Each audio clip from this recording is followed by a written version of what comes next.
දැන් මම තවත් රසවත් කෑමක් ඔයගලන්ට හදලා දෙනවා. ඒ කියන්නේ විශේෂ දෙයක්.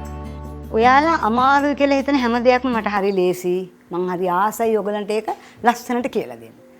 ඔයගොල්ලෝ දන්නවනේ දැන් මෙහෙමයි. දැන් මෙතන තියෙන මේ නිෂ්පාදන ඔක්කොම අරගෙන ගිහිල්ලා උත්සාහ කරලා බලන්න පුළුවන්ද මං වගේම හදන්න පුළුවන් නේද? මම ප්‍රාර්ථනා කරනවා හැමෝටම මේ වගේම හදන්න පුළුවන් වෙන්න කියලා. මම ඉස්සෙල්ලම තෙල් එක ලිපේ තිබ්බා. පොඩ්ඩක් මම ගින්දර අඩු කරලා ඔයගලන්ට කියලා දෙන්න කොහොමද කරන්න කියලා. අපි දැන් ගන්නවා ගෝවමල්. ගෝවමල් හැමෝම ආසයින කන්න. දැන් මෙහෙම ගෝවමල් අරගෙන මේ වගේ හොඳට ලොකුවට කඩනවා. ටිකක් ලොකුවට කඩන්න ඕනේ. පොඩි පොඩි කෑලි නැතුව කඩන්න. ගෝවමල් ගන්නවා.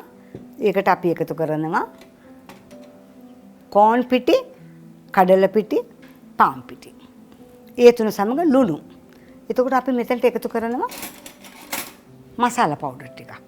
3-5 කුණු ටිකක් එකතු කරන්නත් පුළුවන්. එතකොට කෑලි මිරිස් එකතු කරන්නත් පුළුවන්. රසය තියෙන්න වැඩි කෙරෙන්න ඕනේ. එහෙම තමයි වෙන්න ඕනේ. අපි කියමුකෝ ගෙදර මොන හරි නැහැ කියලා. නැහැ කියලා හිතන්න එපා. අපෝ මේක නැතුව මේ ගෝවමල හදන්න බෑ කියලා හිතන්න එපා. තියෙන්නේ මොනවාද?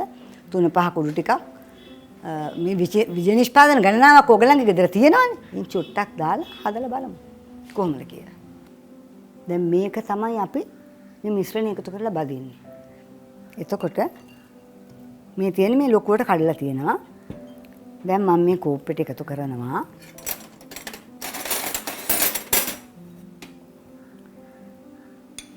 කෝන් පිටි හැඳි 1/4ක්.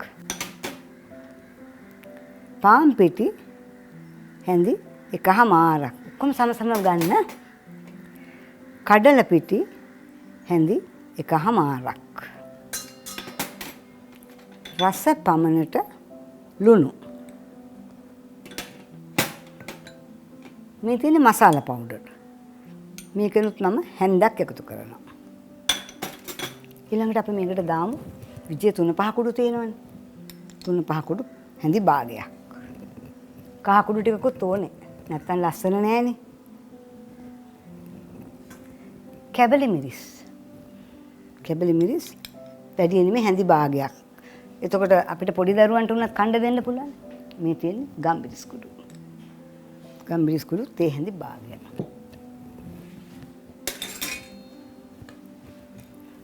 දැන් මේක හොඳට අපි මිශ්‍ර කරනවා.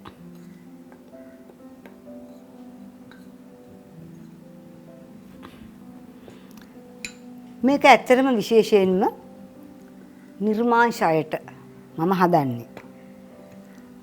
තව එක දෙයක් මෙතනදී කියන්නම්. නිර්මාංශයට මේ විදිහට ගත්තට ඕගොල්ලෝ කැමති නම් මේකට බිත්තරයක් එකතු කරගන්න පුළුවන්. නමුත් මම දැන් බිත්තරයක් පාවිච්චි කරන්නේ නැහැ.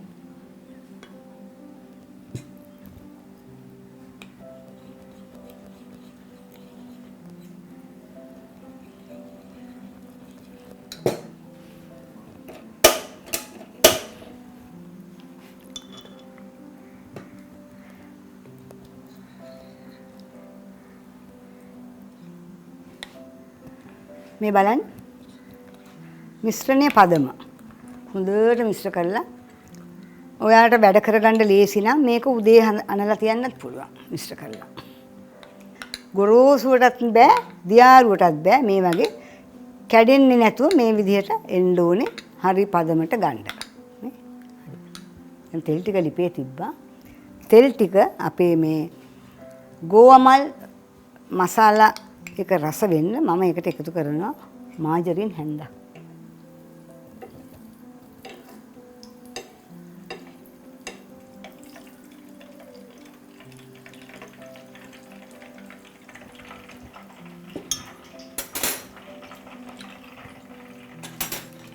බින්දුවක් දාලා බලනවා බැදෙනවද කියලා. හරි. තෙල් ටික නටනවා. දැන් ගුවමල් දානවා.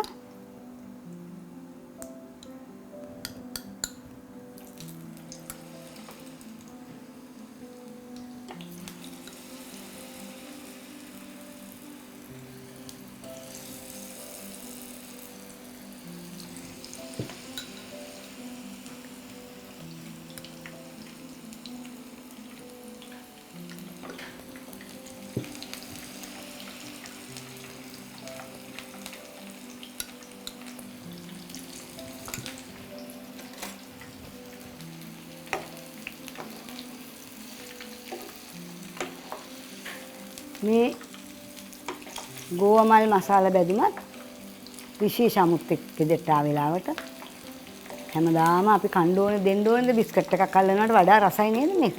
මම හිතන්නේ. මේ වගේ හදලා ගන්න පුළුවන්. හැබැයි ඒ වෙලෙම බෙදලා දෙන්න ඕනේ.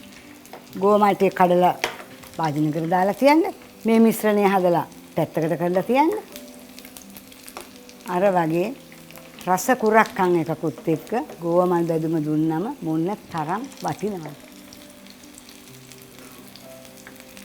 ඉතින් ගොඩාක් කර වෙන්න බෑ. මොකද මිශ්‍රණය අපේ හොඳට තියෙන හින්දා.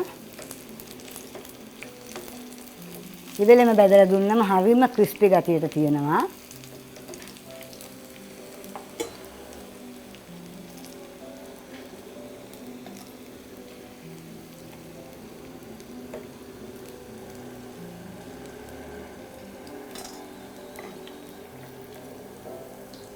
ගෑරුප්පෙන් ඔයාලට ගන්න අපහසු නම් මේ ආකාරයට මේ ඇඟිලි දෙක පාවිච්චි කරාම ඇති. ඒ මම කිව්වේ පුරුදු නැත්නම් පමණයි. හැකියාව තියෙනවා නම් ගෑරුප්පම පාවිච්චි කරන්න. මම එතකොට ඔයාලට ක්‍රම දෙකම කියලා දෙනවා. ඇඟිල්ලෙන් ගන්න හැටිත් ගෑරුප්ප පාවිච්චි කරන්න හැටි.